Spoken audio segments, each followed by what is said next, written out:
Students, last sessions में हमने power BI की मदद से कुछ मॉडलिंग की कि डिफरेंट डेटा सोर्सेज से हम डेटा कनेक्ट कैसे करेंगे।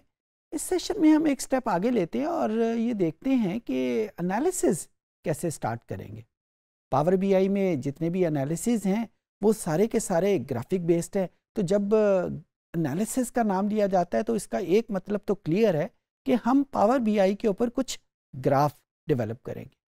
अच्छा, ग्राफ्स की कुछ खुद से लिमिटेशंस मौजूद हैं।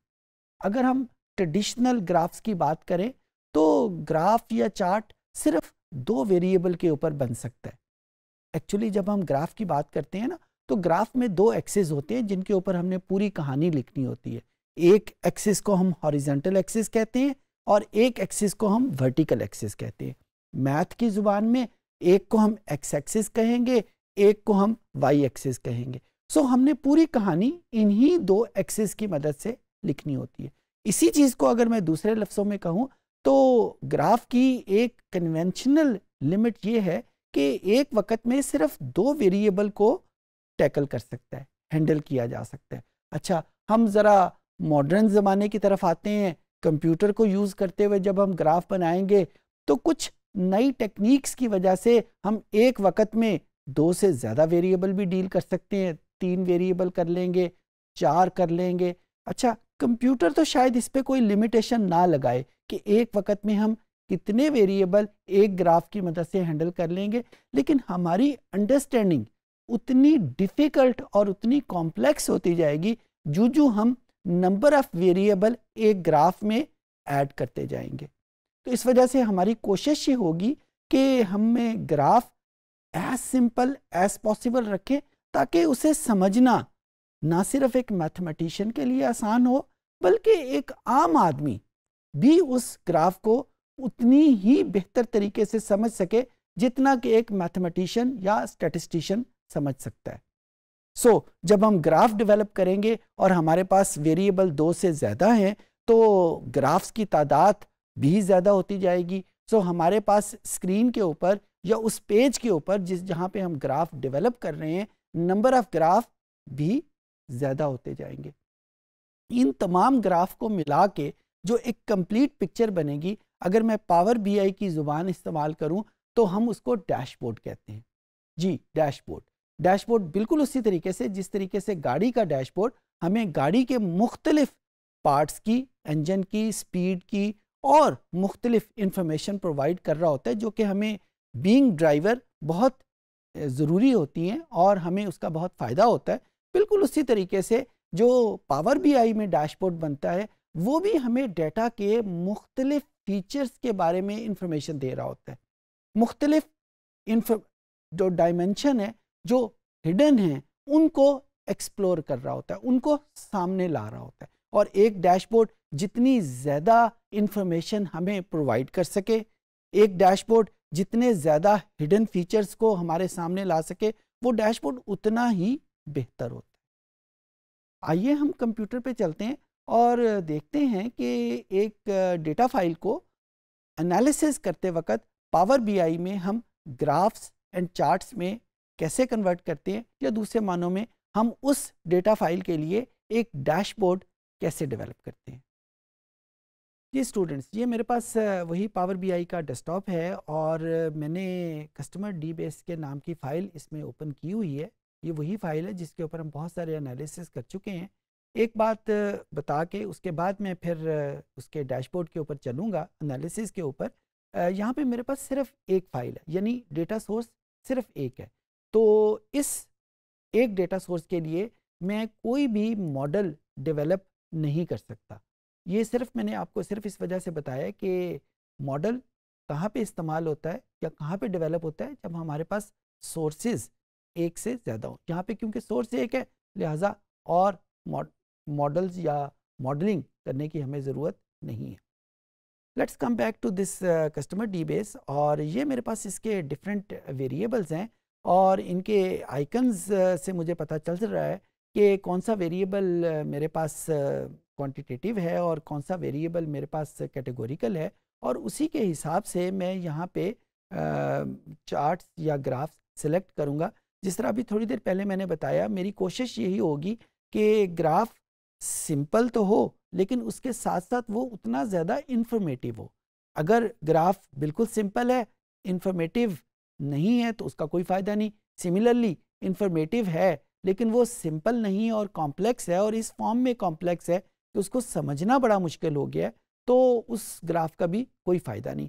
तो हमने चॉइस करनी है बिटवीन सिंपल एंड इंफॉर्मेटिव। यहाँ पे मैं बिल्कुल मिसाल के तौर पे एक वेरिएबल एज है, अगर मैं इस एज को ग्राफ करना चाहता हूँ या एज के रेफरेंस से कोई एनालिसिस करना चाहता हूँ, तो मैं इन ग्राफ्स में से कोई एक ग्राफ सिलेक्ट करूँगा।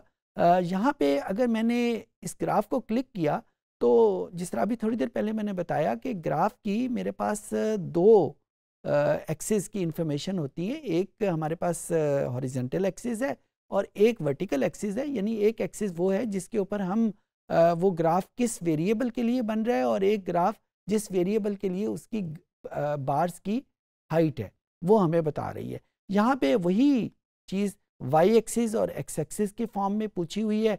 अगर मैं यहाँ पे एज को वाई एक्सिस पे क्लिक करता हूँ तो आप देखें कि इस ग्राफ में कोई चेंज नमूदार नहीं हुई, कुछ भी नहीं हुआ, सिर्फ लेकिन वेरिएबल हमने डाल दिया हुआ है तो एज उसमें किसी किस्म की कोई चेंज नहीं। इसकी क्या वजह? इसकी वजह ये है कि इसको पावर बीआई को ये नहीं पता कि एज का ग्राफ हमने किस रेफरेंस के साथ ड्रॉ करना है।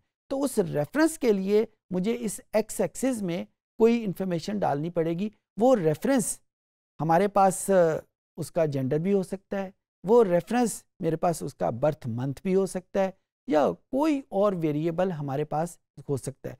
प्रेफरेबली वो वेरिएबल कैटेगोरिकल होना चाहिए। मैं यहाँ पे वर्ड यूज़ कर रहा हूँ प्रेफरेबली, क्योंकि अगर आप एक वेरिएबल ऐसा यूज़ करेंगे जो क्वांटिटेटिव है तो पावर बीआई ग्राफ तो बना देगा लेकिन वो बहुत ज़्यादा इंफॉर्मेटिव नहीं होगा। आप अपनी प्रैक्टिस के लिए इसको ज़रूर करके देखिएगा। मैं यहाँ पे बर्थ मंथ को एक्स एक्सिस पे क्लिक करके देखा तो यहाँ पे देखा कि आपके पास ये ग्राफ मेरे पास आ गया।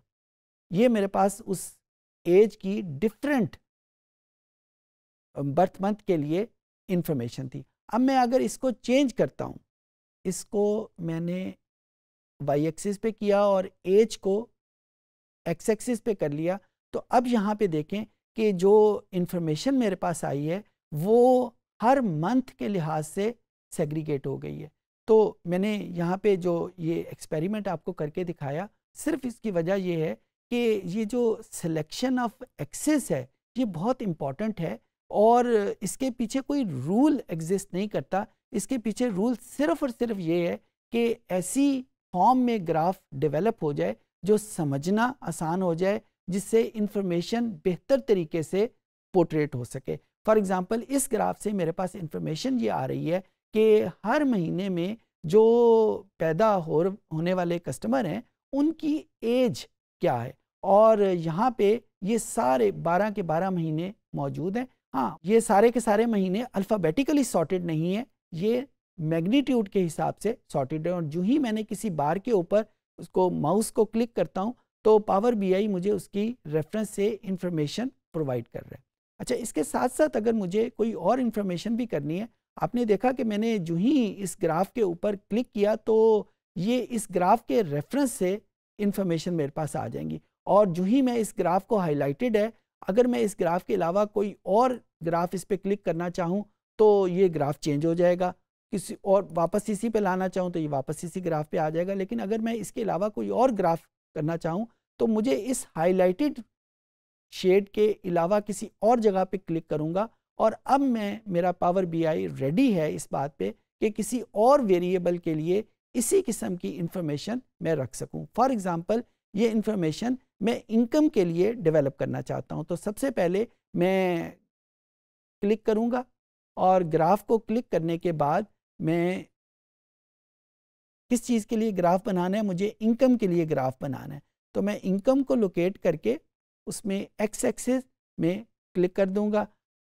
कोई इंफॉर्मेशन, कोई ग्राफ मेरे सामने नहीं आया।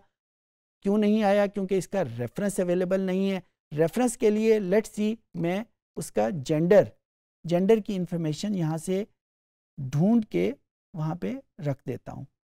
ये जेंडर की इंफॉर्मेशन मैं यहाँ पे वाई एक्सिस पे क्लिक करता हूँ तो ये मेरे पास जेंडर की इंफॉर्मेशन के लिहाज से ये मेरे पास ग्राफ आ जाएगा। बिल्कुल उसी तरीके से अगर मैं इसका रोल चेंज करता हूँ तो ग्राफ की जो फॉर्म है वो भी मेरे पास चेंज हो जाएगी।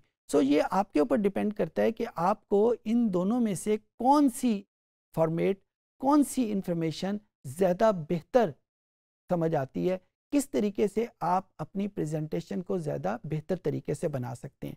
ये जिस तरीके से मैंने दो ग्राफ आपके सामने रखे उसी तरीके से आप जितने मर्जी ग्राफ, जितने मर्जी वेरिएबल आप उसके लिए ग्राफिकल प्रेजेंटेशन डेवलप कर सकते हैं। लेकिन इसमें लिमिटेशन ये है कि ये जो एक पेज का साइज़ है वो सिर्फ इतना ही है। हम एक पेज से ज़्यादा पेज पे जा सकते हैं लेकिन वो फिर एक स्क्रीन की बजाय दो स्क्रीन के ऊपर वो इंफॉर्मेशन आ जाएंगी। तो ये जो पेज हमें बता रहा है, जो नीचे पेज 1 लिखा भी हुआ है, वो एक कंप्यूटर की स्क्रीन का साइज़ हमें बता रहा है कि एक कंप्यूटर की स्क्रीन के ऊपर आप कितनी इंफॉर्मेशन दे सकते हैं। ये इसकी लिमिटेशन है। हाँ, हम ये ज़रूर कर सकते हैं कि हम इसका साइज़ जो है वो बहुत छोटा कर दें, लेकिन जो ही हमने इसका साइज़ छोटा किया तो जो इंफॉर्मेशन ये दिखाने की कोशिश कर रहा है वो लिमिट हो जाएंगी।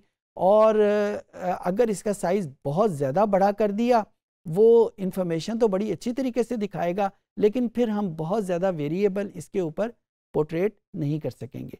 सो यहाँ पे कहने का मतलब ये है, जो मैंने अभी थोड़ी देर पहले आपको कहा था, कि जो choice of graph and the choice of axis all depends on you.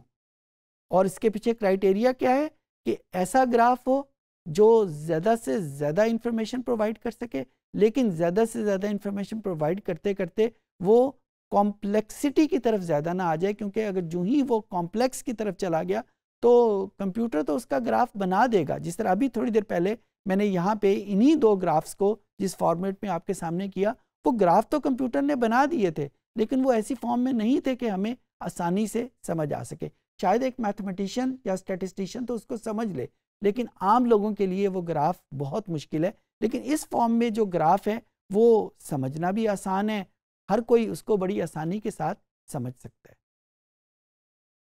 इस सेशन में स्टूडेंट्स, आपने देखा कि जब हमारे पास एक डेटा फाइल मौजूद है, भले वो मुख्तलिफ डेटा सोर्सेज से आई है, भले वो एक ही डेटा सोर्स से डेटा मौजूद है, तो उस डेटा को हम एनालिसिस करने के लिए मुख्तलिफ किस्म के ग्राफ जो कि पावर बीआई में मौजूद हैं उनको हम कैसे यूज़ करेंगे, कहाँ पे कौन सा ग्राफ ज़्यादा बेहतर इंफॉर्मेशन देता है, किस ग्राफ में सिर्फ दो वेरिएबल हों तो बेहतर सिचुएशन आ जाती है, किस ग्राफ में दो से ज़्यादा वेरिएबल की इंफॉर्मेशन आ सकती है। ये सारी चीज़ें हमने डिस्कस की। उम्मीद है कि आपको ये चीज़ें समझ आ गई होंगी।